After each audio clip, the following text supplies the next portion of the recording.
Добрий день, мої маленькі друзі! Запрошую вас на заняття з ознайомлення з природним довкіллям. А тема нашого заняття – птахи наші друзі. Дітки, сьогодні ми поговоримо з вами про зимуючих птахів. А які ж це птахи зимуючі? Молодці, малята! Це птахи, які не відлітають у вирій і залишаються зимувати у рідному краї. А щоб дізнатися, які ж це птахи, ми з вами відгадаємо загадки, тож слухайте уважно. Вірно людям я служу, їм дерева стережу, дзьоб міцний і гострий маю, шкідників ним добуваю.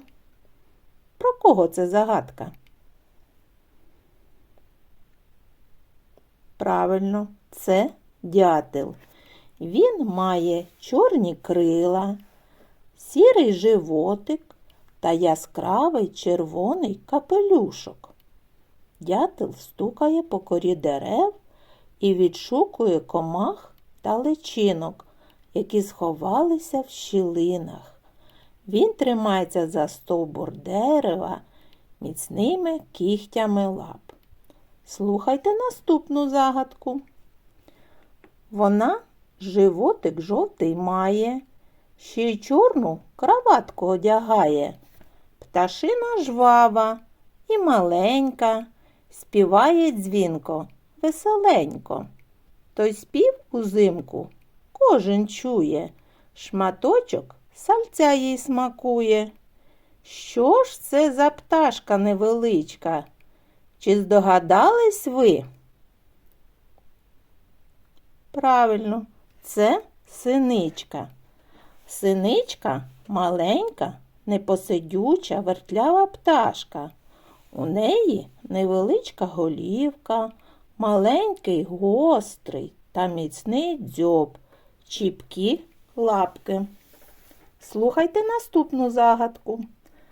Маленький хлопчина у сірій свитині по дворах стрибає, крихти збирає.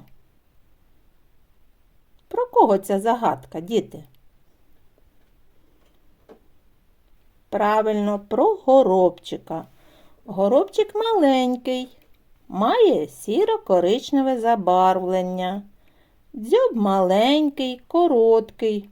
Горобці тримаються з грайкою. Слухайте наступну загадку.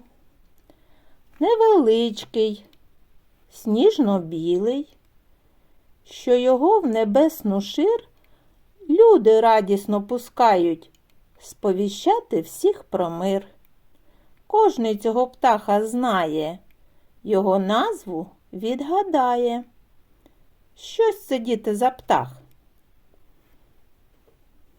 Правильно, це голуб. Голуби – це птахи, які живуть і в селах, і в містах. Бувають голуби сірі, білі, чорні. Мають маленьку голівку, міцний дзьоб, годуються зерном, полюбляють крихти хліба. Дуже швидко літають і мають чудовий зір. Молодці, малята! До побачення!